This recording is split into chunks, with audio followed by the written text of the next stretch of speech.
थंड राहून शंड होण्यापेक्षा अन्यायाविरुद्ध बंड करून गुंड झालेलं बरं. म्हणून मी ठामपणे सांगतो, मी सावरकर आहे. रामकृष्ण हरी. मी सरगम बाळू माने. मुक्काम पोस्ट अकोले, तालुका इंदापूर, जिल्हा पुणे. आजच्या स्पर्धेचा विषय आहे माझा होय मी सावरकर. कारण कोणी जर का आपल्या कानाखाली मारली तर त्याच्यापुढे दुसरा गाल करण्यापेक्षा दुसऱ्या सेकंदाला त्याचा गाल लाल झाला पाहिजे. अहिंसा काही दुबळ्याला शोभत नाही. पंडित जर वाघापुढे मोदक घेऊन गेला तर वाघाचा पंडित मोदक होत. वाघासमोर जायचं असेल तर बंदूकच घेऊन गेलं पाहिजे. मध्ये एक दिल्लीतलं गाढव बरळलं की माफी मागने के लिए मैं सावरकर नहीं हो, मैं गांडू हो. माफ करा, गांधी बोलायचं होतं, पण अनावधानाने खरे शब्द निघून जातात तोंडातून. माफी आणि दया याच्यामधला फरक कळला असता तर तो असा बरळलाच नसता. ज्यावेळेस सावरकरांना 1910 साली जन्मठेप झाली, 2 जन्मठेपा झाल्या, 25-25 वर्षात 2 जन्मठेपा म्हणजे 50 वर्ष. त्यावेळेस सावरकर म्हणाले की मला दुहेरी जन्मठेप देऊन ब्रिटिश सरकारने हिंदू धर्मातला पुनर्जन्माचा सिद्धांत मान्य केलाय. कारण की एक जन्मठेप म्हणजे एक प्रकारे मृत्यूच असतो माणसाचा. 50 वर्ष म्हणजे वयवर्ष, ज्यावेळेस जन्मठेप झाली त्यावेळेस वयवर्ष होतं 27. म्हणजे वयवर्ष 77 होईपर्यंत त्या अंदमानच्या जेलमध्ये सडत बसणं हा केवळ मूर्खपणा आहे. हे कोणालाही माहिती आहे की 77 वर्षापर्यंत सडत बसणं हा केवळ मूर्खपणा आहे. त्याच्यामुळे सावरकरांनी जे ब्रिटिश सरकारकडून जे राजकीय कायद्यांना जे अधिकार असतात ते सर्व माहिती होते. कारण त्यांचं बॅरिस्टर पदाचं शिक्षण पूर्ण झालं, पण त्यांना बॅरिस्टर ही पदवी मिळालेली नव्हती. का? कारण की ज्यावेळेस पदवी द्यायची होती त्यावेळेस ब्रिटिश अधिकाऱ्यांना समजलं की हा मुलगा ब्रिटिश सरकार विरोधी कारवायांमध्ये सहभागी असतोय, स्वातंत्र्य लढ्यात सहभागी असतोय. त्यामुळे त्यांनी सावरकरांना बोलवून घेतलं आणि ते म्हणाले, सावरकर, आम्ही तुम्हाला हा पदवीचा कागद देऊ, पण खाली जो टेबलवरती कागद ठेवलाय त्याच्यावरती तुम्हाला अगोदर सही करावी लागेल. सावरकरांनी तो कागद उचलला. त्याच्यामध्ये लिहिलेलं होतं, इथून पुढे मी कोणत्याही प्रकारच्या ब्रिटिश विरोधी कारवाईमध्ये सहभागी होणार नाही, कोणत्याही प्रकारचा ब्रिटिशांविरुद्ध आंदोलन करणार नाही. अमुक अमुक तमुक तमुक गोष्टी लिहिलेल्या होत्या. सावरकर म्हणाले, तो पदवीचा कागद तुमच्या जवळच ठेवा, मला गरज नाहीये त्याची.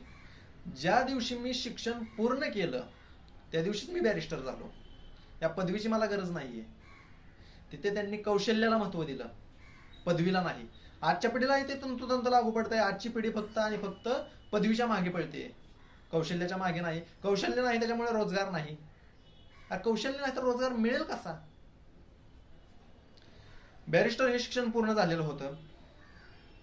त्याच्यामुळे त्यांनी एमिलिटी पिटिशन हा एक राजकीय कायद्यांना अधिकार असतो, म्हणजे एक प्रकारे दयेचा अर्ज, जो आज राष्ट्रपतींकडे किंवा राज्यपालांकडे करण्यात येतो भारतामध्ये.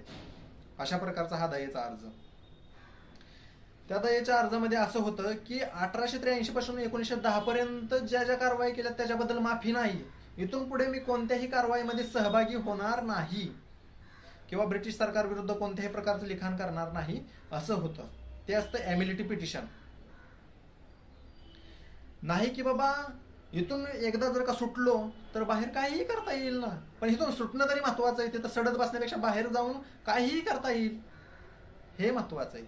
की बाबा वाघ 4 पावले मागे सरकतो म्हणजे तो काय भिलेला नसतो, तो याच्यासाठी मागे सरकतो कारण की त्याला उंच झेप घ्यायची असते. जिथं निमुळतं घ्यायचं तिथं निमुळतं घेतलं पाहिजे, जिथं ताट राहायचं तिथं ताट राहिलंच पाहिजे. हे असते राजकीय मुत्सद्देगिरी. शिवाजी महाराज ज्यावेळेस औरंगजेबाच्या कैदेत पडले त्यावेळेस पण शिवाजी महाराजांनी हेच केलं. नाही की ते म्हणत राहिले की मी इथून जाणार नाही. काही गरजच नाही ना. जिथून सुटका करून घ्यायची तिथून सुटका करूनच घेतली पाहिजे. चढत राहण्यात काहीही अर्थ नाही. असा हा देशभक्तीने भरलेला हा एक धगधगता अग्निकुंड, ज्याच्याकडे आजही भारतातीलच काही लोक थुंकत फिरतात. ज्यावेळेस 1857 स्वातंत्र्य समर हे पुस्तक लिहिलं त्यावेळेस एका ब्रिटिश अधिकाऱ्याने ते वाचलं आणि तो सावरकरांना अंदमानच्या जेलमध्ये भेटायला आला.